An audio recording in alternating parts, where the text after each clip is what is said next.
हम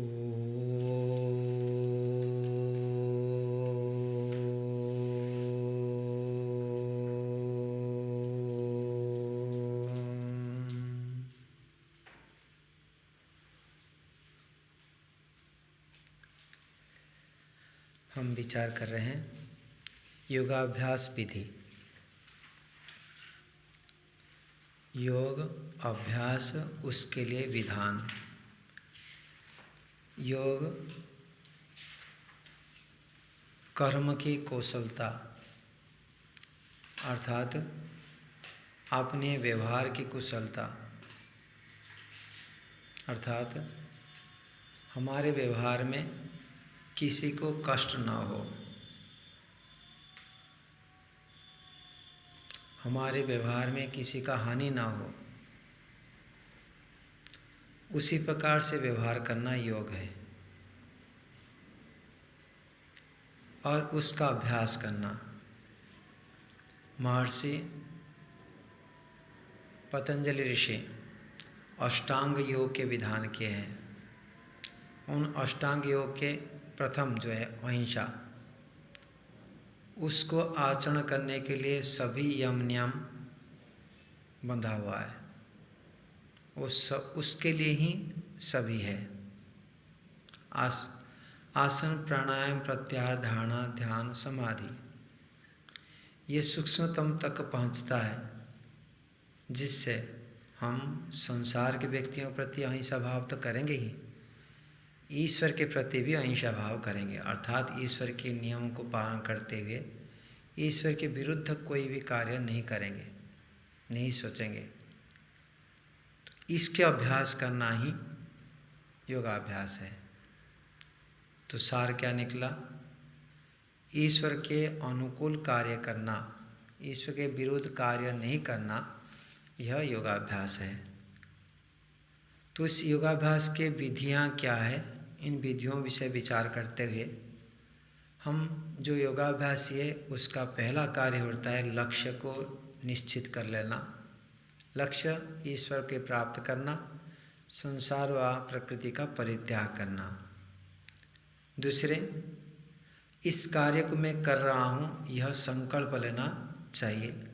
स्वयं और अपने परिचित परिजनों के सामने यह संकल्प किया जाए, व्रत लिया जाए कि मैं यह कार्य कर रहा हूँ, मेरे जीवन के लक्ष्य ईश्वर प्राप्त करना है, संसार को परित्याग करना है, यथासंभव मैं प्रयास कर रहा हूँ और करूँगा।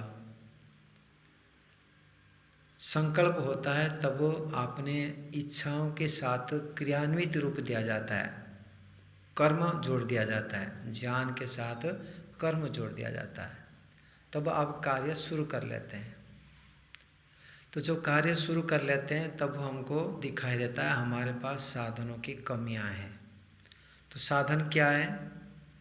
उस लक्ष्य को प्राप्त करने के लिए साधन विवेक, वैराग्य, अभ्यास, अर्थात स्वयं को, परमपिता परमात्मा को, जो संसार के नियंता है, रक्षक है, धारक है, हम सभी का रक्षक है, हितैषी है, उसको जानना, स्वयं के स्वरूप को जानना और उस ईश्वर और हम जीवात्मा से पृथक यह बाह्य जगत, ब्रह्मांड, मन, बुद्धि, अहंकार आदि को अच्छे प्रकार से जान लेना, उनके गुण, कर्म, स्वभाव को निश्चित कर लेना, यह है विवेक, यथार्थ बोध करना। उस यथार्थ बोध में जो परिणाम निकलेगा, जो ग्रहण करने योग्य है ग्रहण कर लेना, जो त्याज्य है उसको छोड़ देना, वैराग्य है। इन दोनों कार्यों को निरंतर बनाए रखने के लिए प्रयास करना। जो मैं जान लिया कि यह सत्य है, उसी प्रकार से ही मैं व्यवहार करूँगा। जिसको मैंने छोड़ दिया, उसको कभी ग्रहण ना करने के लिए इच्छा से प्रयास करना, यह है अभ्यास। वह दीर्घकाल नरेंद्रिय सत्कार से भीतर, अर्थात जब तक जीवन मुक्त अवस्था नहीं हो जाता है, मुक्ति नहीं हो पाते हैं, तब तक यह विवेक, वैराग्य, अभ्यास का निरंतर चालू रखना चाहिए। तो इन तीनों साधनों को जानना, करना, करते रहना। ठीक है। तो जानने के लिए प्रयास निरंतर होना चाहिए, छोड़ने के लिए, ग्रहण करने के लिए प्रयास निरंतर होना चाहिए, और ये प्रयास को प्रयास में बनाए रखने के लिए भी निरंतर होना चाहिए। जो हम अभ्यास करते हैं वो छूट ना जाए। छूटते ही बाहर के जो विपरीत ज्ञान है वो हमको आक्रमण कर लेते हैं, हम प्रभावित उसमें हो जाते हैं। जब तक जीवन मुक्त अवस्था नहीं हो जाता है, अर्थात समस्त क्लेशों को दग्ध बीज नहीं हो जाता है, बहुत समय तक असंप्रजात समाधि को सिद्ध नहीं कर लेते हैं, तब तक हम गिरने की संभावना रहती है। तो ऐसे मत सोचिएगा कि मैंने घर छोड़ के यहाँ आ गया तो और गिरूंगा नहीं। कभी कैसे गिर जाते हैं हमको पता नहीं होता है। कभी भी शराब व्यक्ति जो शराबी है उसको पता नहीं था जब शराब शुरू किया था, राहुल जो अन्यमनस्क है, और उसको पता ही नहीं चलता है कि मैं शराबी बनूंगा। पता था क्या जब पहली बार शराब पिया होगा? पता था उसको? नहीं था। फिर भी वो धीरे धीरे ऐसे बन गया, लोग उसको उपेक्षित करने लगे।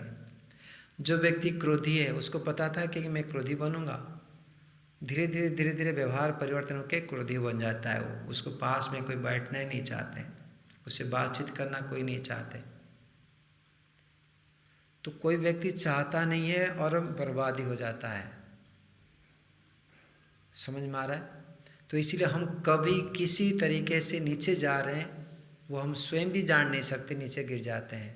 उसको तो जब आप आदर्श चेतन मार्गदर्शक के अंदर में रहते हैं, अधीन रहते हैं, तब वो आपको मार्गदर्शन करता है। तो बिगड़ रहा है, गिर रहा है, उसका अतिरिक्त कोई उपाय नहीं है।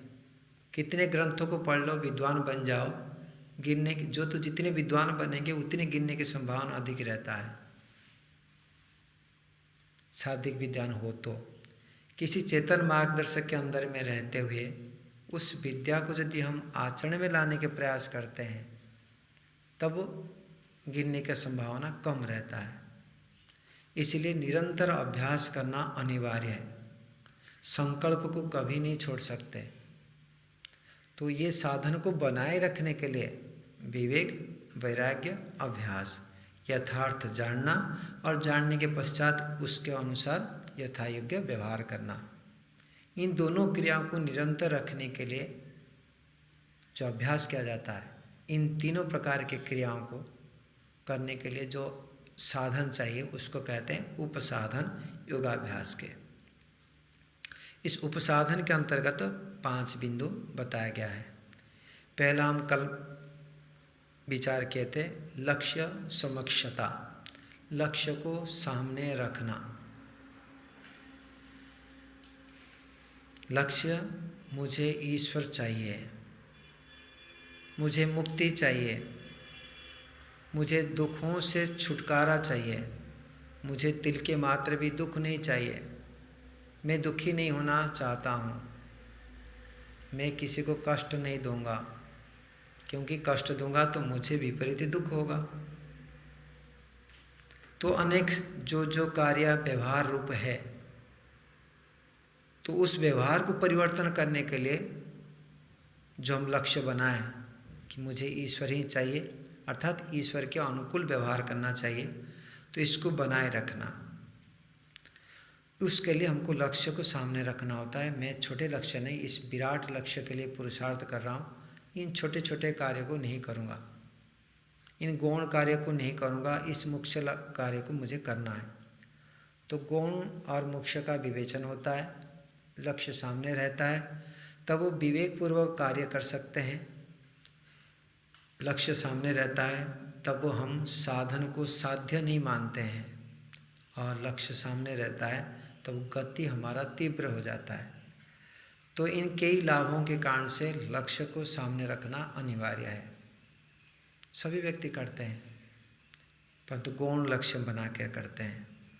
यदि मुख्य लक्ष्य को मुख्य लक्ष्य मानते हुए व्यवहार करेंगे, वो बाकी सारे गौण हो जाएगा, और उसमें एक लक्ष्य होके चलेंगे।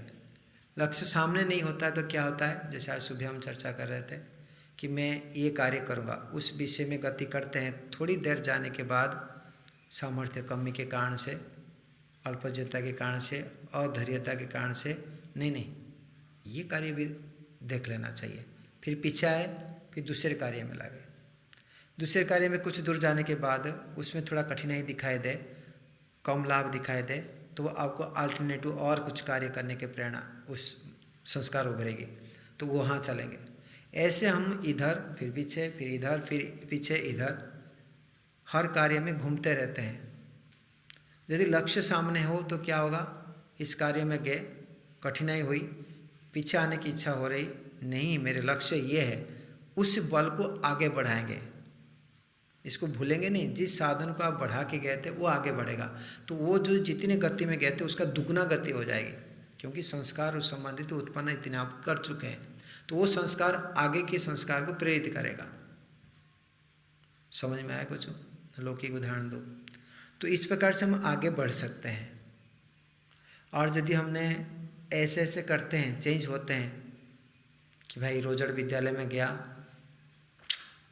यहाँ जाना चाहिए, उस विद्यालय में जाना चाहिए, तो यहाँ वापस आए, जितना आप मेहनत किए वो जीरो हो गई। फिर जाएंगे आप नया तरीके से दूसरी जगह में, दूसरी जगह में जाएंगे, वहाँ कुछ दिन रहे, मन नहीं लगेगा, अरे ये भी कमी, इसका भी कमी, इसका कमी, गुण नहीं देख पाएंगे। फिर वापस आएंगे वहाँ से, मेहनत समय शक्ति सब जा चुका है, संस्कार जो बनाए तो वो नष्ट करेंगे, फिर आएंगे दूसरी जगह में जाएंगे। ऐसे नहीं हो सकता कि यहाँ से यहाँ, यहाँ से यहाँ इम्प्रूव हो जाए, क्योंकि आप स्थान ही परिवर्तन कर रहे हैं, आपका लक्ष्य ही परिवर्तन कर रहे हैं, उद्देश्य ही परिवर्तन कर रहे हैं। लक्ष्य है तो आपने इतने दिन रहे, तो उसके संस्कार आपको आगे और बढ़ाएगा। चलो ये आपने आध्यात्मिक लक्ष्य रखते हुए कई जगह में जाके सीखते हैं, वो हो सकता है एक रूपता हो जाए, परंतु जो लौकिक कार्य को हम करते हैं, किसी लौकिक कार्य करते हैं, मान के चले आप डॉक्टरी पढ़ना चाहते हैं, ठीक है, तो डॉक्टरी की इच्छा से हम गए, तो समय लगाए, कुछ डॉक्टर को परामर्श भी लिए, उनके क्लिनिक में देखे, उनकी सेवा किए, कुछ समझ में आया कि भाई डॉक्टरी करना चाहिए। फिर उसमें जो पैर रखते हैं, अरे इतने पैसा खर्च होगी, मेरे सामर्थ्य है कि नहीं, रात्रि जागरण कर पाऊँगा कि नहीं, पढ़ने के लिए इतने सेवा करके क्या फ़ायदा है, मैं यदि डॉक्टरी करूँगा किसी भोगी व्यक्ति को, किसी चोर बदमाश को भी चिकित्सा करना पड़ेगा, तो इसमें मुझे पाप लगेगी। ऐसे वो बाद में सोचता है, उससे पहले उसको बुद्धि नहीं था, तो बाद में सोचता है, फिर वापस नहीं और कोई उपाय देखनी चाहिए, फिर दूसरी जगह में जाता है। ऐसे क्यों हुआ? लक्ष्य परिपक्वता नहीं है। तो इसीलिए जो आदर्श लक्ष्य है उसको पहले जानेंगे, जिसमें हमारे संपूर्ण दुखों से दूर हो सकते हैं, हम उसको जानेंगे। उस दिशा में आप गति करते हुए जितने साधन चाहिए संग्रह कर लो, आप डॉक्टर बन जाओ, इंजीनियर बन जाओ, कोई आपत्ति नहीं। ये बात मैंने पहले भी बता चुका हूँ। तो लक्ष्य निर्धारित हो जाना चाहिए, तो लक्ष्य को सामने रखना जरूरी है। महर्षि दयानंद सरस्वती सत्यात्मकाश के नवम समलास में मुक्ति के साधन के विषय में प्रचुर व्याख्यान किए। क्या साधन बताए? विवेक, वैराग्य, षटक संपत्ति और मुमुक्षुत्व, ये दोनों लास्ट वाले दोनों, ये आपके अभ्यास है, ठीक है। तो इन अभ्यास को बनाए रखना, विवेक वैराग्य के बाद जो दो अभ्यास बता दिया गया, तो अच्छे प्रकार से सप्तम समलास को पढ़े और उसको आपको और विस्तार हो जाएगा। अभी इन तीनों को जो साधन उपसाधन, जो साधन आप चार चतुष्टय मान लिए, तो इन चारों को जो पालन करने के लिए जो चाहिए वो है उपसाधन। तो एक हो गया लक्ष्य समक्षता, और दूसरे है कि उत्साह। उत्साह के अर्थ स्वामी जी लिखते हैं कि तिल तिल ज्वलन सह्यता भाव। क्या समझ में आया? संस्कृत में कुछ कुछ नहीं आया? हाँ, क्या है? हाँ हाँ, नहीं उस ये तो है ना, सह्यता भाव, अभाव नहीं है यहाँ पर, सह्यता भाव होगा। तो वो सह्यता भाव मतलब भावना। हाँ, किसी भी स्थिति में हम असह्य अधैर्य नहीं बनेंगे, उत्साह बनाए रखेंगे, बाधा आए आने दो, जितने भी महान बने हैं, समझ में आ रहा है? देख लो अपने एक एक करके, जिसको आप आदर्श मानते हैं, कितने तपस्या किए हैं। बिना तपस्या में किसी का कार्य सिद्ध हो गई? महाराणा प्रताप, किसी को ही ले लो, सामान्य सामान्य व्यक्ति से बड़े महान व्यक्ति देख लो, कितने कठिनाई सहन किए हैं, कितने मान अपमान सहन किए हैं। महर्षि दयानंद जी को यदि गधे रूप में उनको अपमान किया गया, वो चाहते छोड़ देते, वेद का रचना छोड़ देते, क्यों इतना अपमान सहन करते हैं? तो हमको क्या होता? तो जितने भी महान बने हैं, समाज के कल्याण के रक्षा किए हैं, वो बहुत कुछ सहन किए हैं। अपने उत्साह को, अपने लक्ष्य को कभी च्युत नहीं हुए। ऐसे हमारे जीवन में होना चाहिए। यदि ये नहीं है, थोड़ी सी कुछ बोल दिया मुंह मोड़ दिए, कभी कुछ हो गया मुंह मोड़ दिए, ऐसे व्यक्ति हम आगे नहीं बढ़ सकते हैं। जो हम आदर्श लक्ष्य रखते हैं, बड़े लक्ष्य रखते हैं, तो बड़े पुरुषार्थ करना पड़ेगा। हाँ नहीं? तो बड़े पुरुषार्थ में क्या बताते हैं? यही तो है, बड़े तपस्या करना होगा, पुरुषार्थ में मेहनत करना होगा। तो मेहनत किसको कहते हैं? जो हम कार्य करना चाहते हैं, उस कार्य को करने के लिए जितने भी मेहनत, जितने भी पुरुषार्थ, जितनी भी शक्ति सामर्थ्य प्रयोग करना पड़े, करेंगे। एक नौकरी करता है, सरल क्या है, सुबह उठ के स्नान आदि करता है, सारे कुछ करके दूसरे के लिए काम करता है कि नहीं? कार्य नियमित करेंगे तब उसके अनुसार कुछ पैसा देते हैं। जो इतने पैसा को प्राप्त करके जो सुख मिलता है, उतने सुख के लिए कितनी मेहनत करता है? समझ में आ रहा है? सुबह 7 बजे 8 बजे वो पुरुषार्थ करना आरंभ करता है और रात्रि को 7:30 8 बजे वापस आता है। 12 घंटा 13 घंटा मेहनत करता है। अपने जीवन को, अपने शरीर को, अपने सामर्थ्य को, अपने मन को कुछ नहीं रखता, पराधीन करना पड़ता है, तब वो कार्य कर पाता है।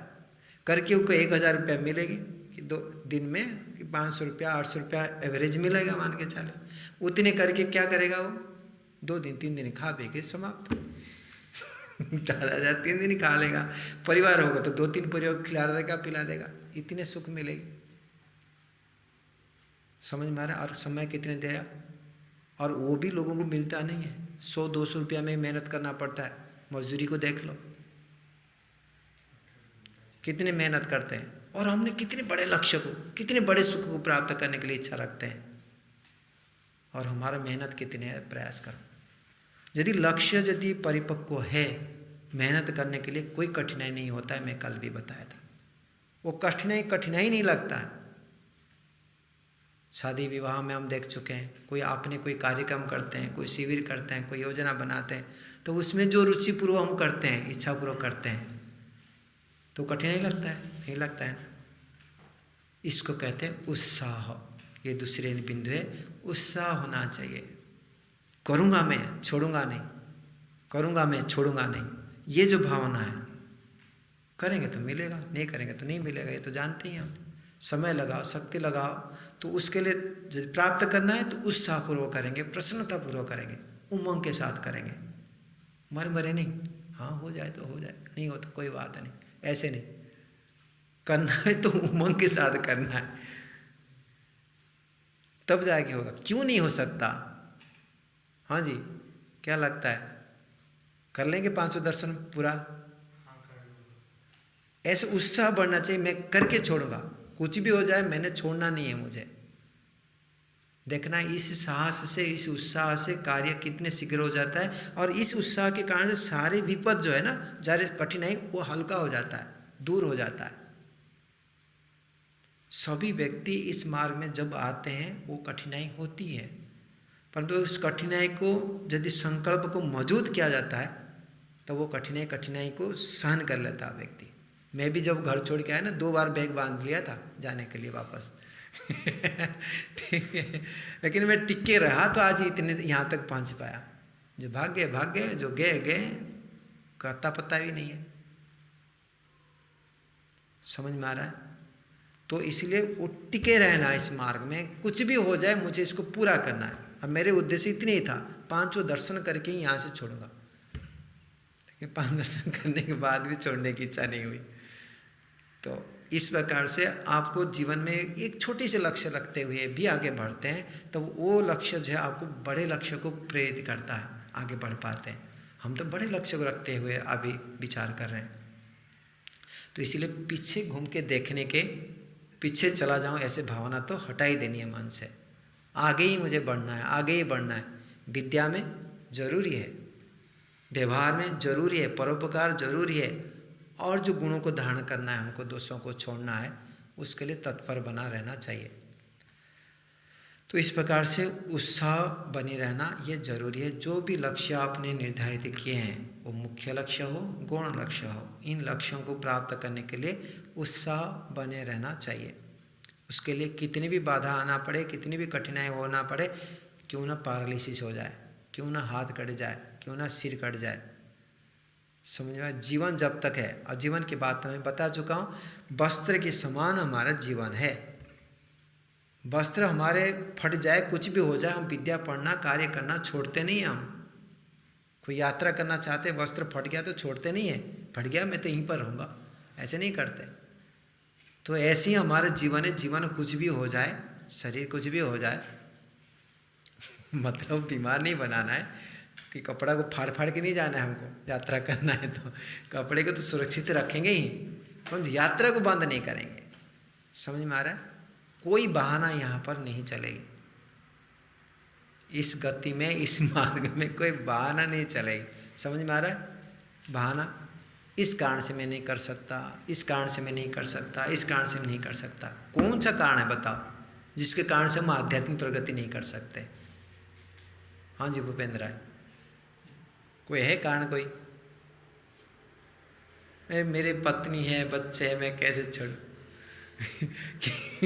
कि मेरे तो भाई नींद पूरा नहीं होता है, सोना पड़ता है दोपहर में। जो भी कारण करके आपने नियम को तोड़ना चाहते हैं, वो नहीं चलेगा। नियम बनाओ मत, सामर्थ्य नहीं है तो नियम बनाए। अनुशासन में रहना चाहते हैं, आदर्शता है, तो उसको किसी भी प्रकार से करूँगा। देखो रास्ता ऑटोमेटिक सीधा हो जाएगा। आप संकल्प करो कि मैंने ये दोष मेरा है, ये दोष को मैं छोड़ूंगा। पहले डर लगेगा कि कैसे छोड़ेंगे, इस कार्य को नहीं करेंगे तो ऐसे हानि हो जाएगा, दोपहर में नहीं सोएंगे तो भाई उपासना में नींद आएगी, कि कुछ भी आएगा तो कि आसन में यदि हिलाऊंगा नहीं, पैर हिलाऊंगा नहीं तो मेरा तो पैरालिसिस हो जाएगा। कुछ भी भय लग सकता है। जो गलती करते हैं, योगाभ्यास को आचरण में लाने के लिए जो पुरुषार्थ करते हैं, उसमें थोड़े थोड़े कठिनाई होने से हम तोड़ देते हैं नियम को। उसको रखने के लिए आप संकल्प करो। मैंने क्रियात्मक रूप देना चाहता हूँ। तो संकल्प करेंगे कैसे? मान के चले आप आसन में बैठते हैं और 15 मिनट के बाद आपको आसन दर्द होता है। आज सोचना कुछ भी हो जाए, मैं 20 मिनट तो बैठूंगा ही, जो हो जाए हो जाए। इतने संकल्प करिए, बैठो, देखना 15 मिनट में दर्द नहीं होगा। कम से कम 2-4 मिनट तक आगे बढ़ ही जाएगी। समझ में आ रहा है? फिर अपने फिर भी 18 मिनट में दर्द हुआ, नहीं 20 मिनट तो बैठना ही है, छोड़ना ही नहीं। ऐसे जिद्दी करके हमको हमारे दोषों को दूर करना होगा। दंड के बिना कोई सुधरता नहीं है। अपने आप को दंड लगाते हुए, डंडा लगाते हुए सुधार करना होगा। और ये शरीर एक प्रकार के जड़ पदार्थ है, चेतन नहीं है। इसके अनुसार हमको नहीं चलना है। हमारे अनुसार इस शरीर को रखना है। इन इंद्रियों को नियंत्रण हमारे अनुसार हमको रखना है, ना कि वो जैसे चाहता है वैसे देना है। शास्त्र भी बताता है और चिकित्सा विज्ञान भी बताता है, जो रुचि है, जो आकर्षण है शरीर के लिए, वो अभाव नहीं है, वो बीमार है। उसको दूर करने के लिए उसका विपरीत आचरण करना है। आपको मीठा खाने की इच्छा होता है, मीठा बंद करके देखो, रोग ठीक हो जाएगा। आपको खट्टा खाने की इच्छा होता है, खट्टा बंद करके देखो, ठीक हो जाएगा। ऐसे नहीं कि शरीर में अभाव है और मैं खाऊंगा तो फुर्ती हो जाएगा, मांग रहा है। ये शरीर के दोष नहीं, हमारे मन के दोष है। मन के दोषों को रोका जाता है। इसको ही कहते हैं योगाभ्यास। चित्त के वृत्तियों को, विचार को रोकना, अनावश्यकता को दूर करना है। इच्छा अनुसार नहीं लेनी होती है, नियम अनुसार लेनी है। इच्छा मतलब जो संस्कार कहता है उस अनुसार नहीं करना है। जो उचित है, अनुचित है, वो विचार करेंगे। गर्मी के दिन है, खट्टा खाएंगे, कोई बात नहीं। इस प्रकार से जब आवश्यकता है उसी प्रकार से हम व्यवहार करेंगे, वो भी धर्मानुकूल। तो तो नियम था कि उत्साह हमारे धर्म आचरण करने के लिए किसी भी बाधा हो हम उसको सहन करेंगे, धर्म आचरण को छोड़ेंगे नहीं। अपने सामर्थ्य अनुसार उत्साह को बढ़ाओ। दूसरे हो गया, तीसरे बता रहे हैं निष्कामता। निष्कामता कामना से रहित होना। कामना से रहित हो के जीवात्मा क्षण मात्र भी नहीं रह सकता। किसी ना किसी हमारे कामना हमारे अंदर में होती ही है, परंतु यहाँ पर तो कामना से रहित बताया गया। इसका तात्पर्य है लौकिक कामनाओं से रहित है, परंतु ईश्वर की प्राप्ति करने के लिए, लक्ष्य को प्राप्त करने के लिए जो इच्छा है, ईश्वर प्राप्त करने के लिए जो कामना है वो नहीं छोड़ना है, निक्कमा नहीं बनना है, आलस्य प्रमादी नहीं बनना है। कामना ईश्वर को प्राप्त करने के लिए रहना चाहिए। कितने सरल है, सब कुछ कार्य कर सकते हैं। उद्देश्य लक्ष्य यदि ईश्वर प्राप्ति है वो निष्कामता हो जाएगी। और उस कार्य को, सब कुछ मतलब गलत कार्य नहीं, शुभ कर्म, अशुभ कर्म नहीं।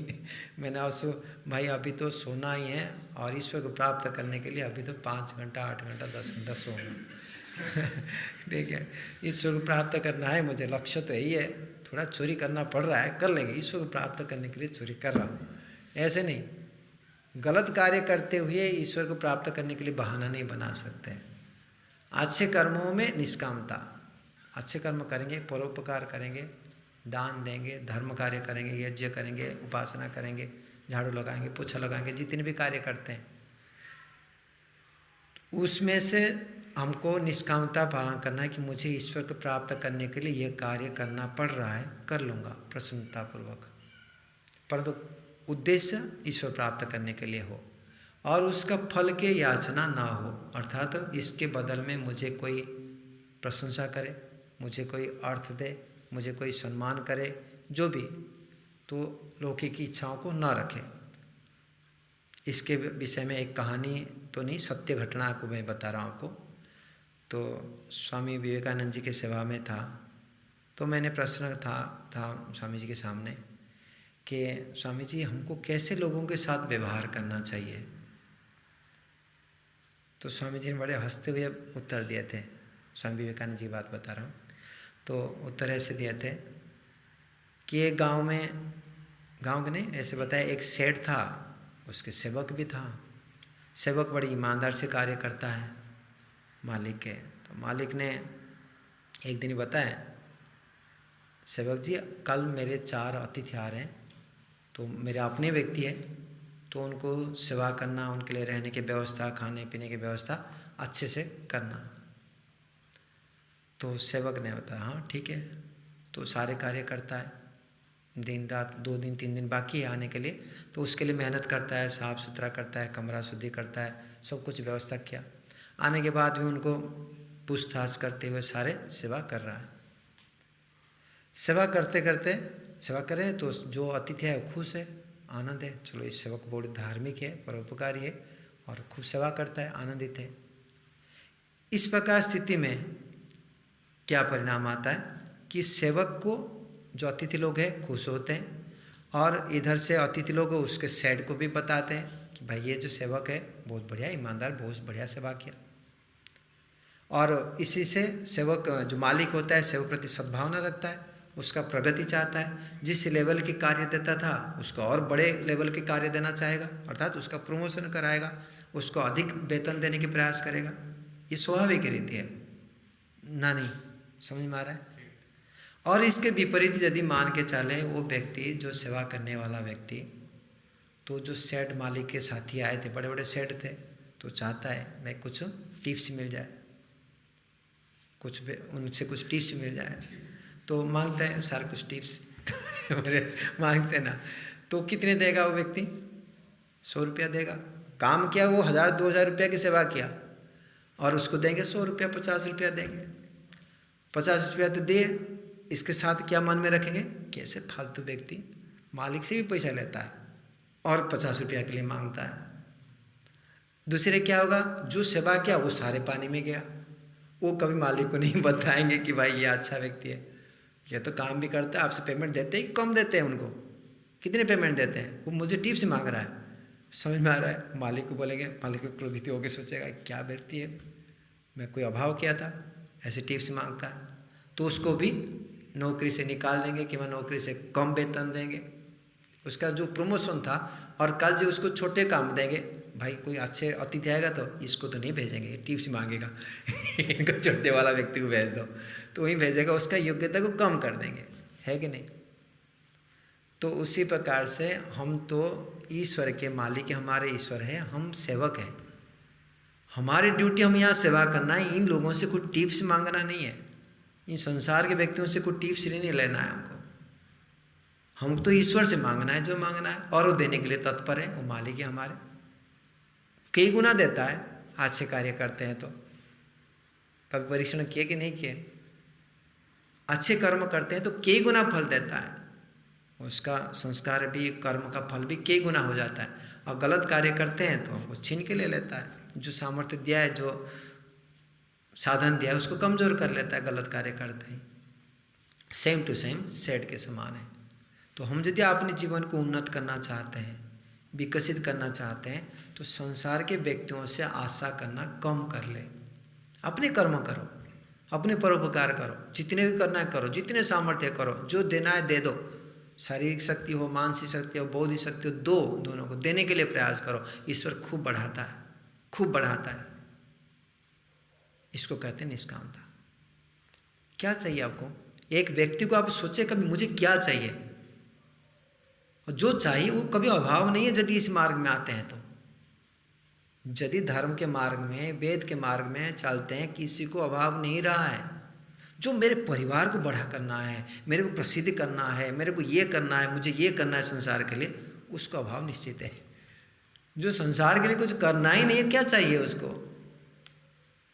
एक मुक्ति को प्राप्त करने के लिए लौकिक साधन क्या चाहिए बताओ? सोचो आप।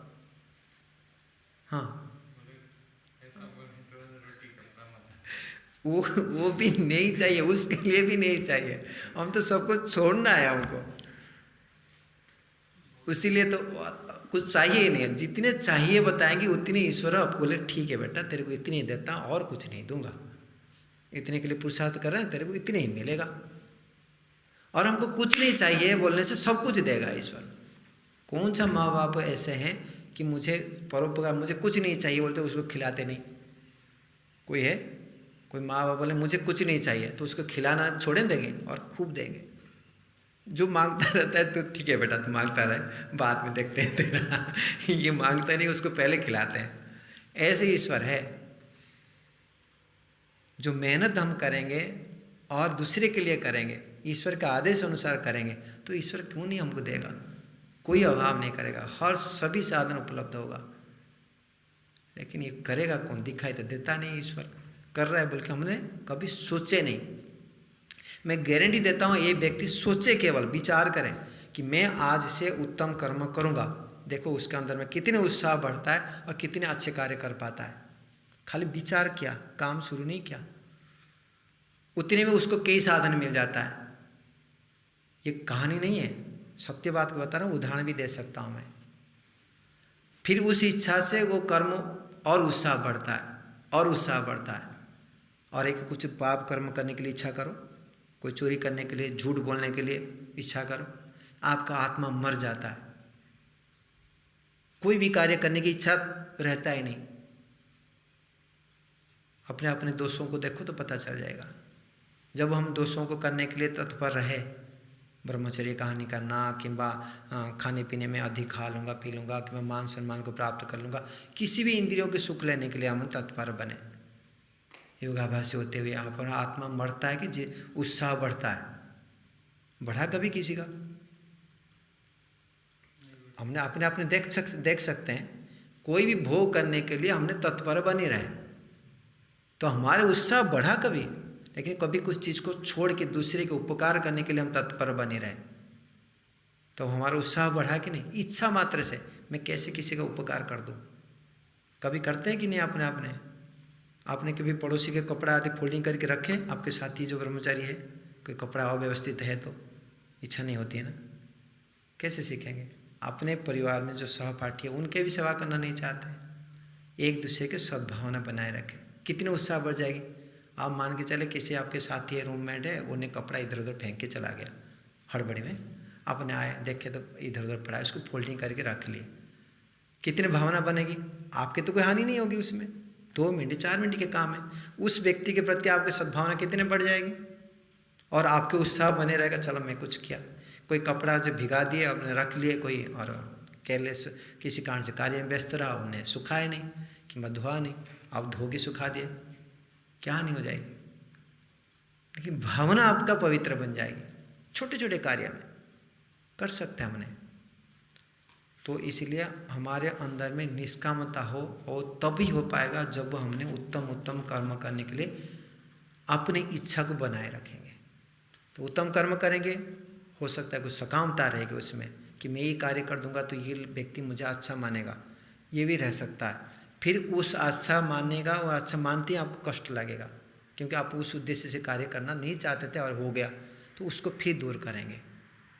समझ में आ रहा है। तो इस प्रकार से धीरे धीरे हम ईश्वर की ओर जा पाएंगे। निष्कामता के बिना हम ईश्वर की ओर नहीं जा सकते, अपने विवेक वैराग्य को हम पालन नहीं कर सकते। तो ये भी उपसाधन है। तो आज हम विचार किए कि विवेक वैराग्य को बनाए रखने के लिए लक्ष्य को सामने रखने के साथ साथ और क्या होना चाहिए, अंदर से उत्साह होना चाहिए, और उत्साह के साथ साथ हम अपने कर्मों को ईश्वर प्राप्ति करने के लिए ही कर रहा हूँ, दूसरे आशाओं के लिए नहीं करता हूँ। इस भावना से जो निष्कामता है उसको बनाए रखना होगा। ये उपसाधन 2 है, बाकी शेष कल करेंगे।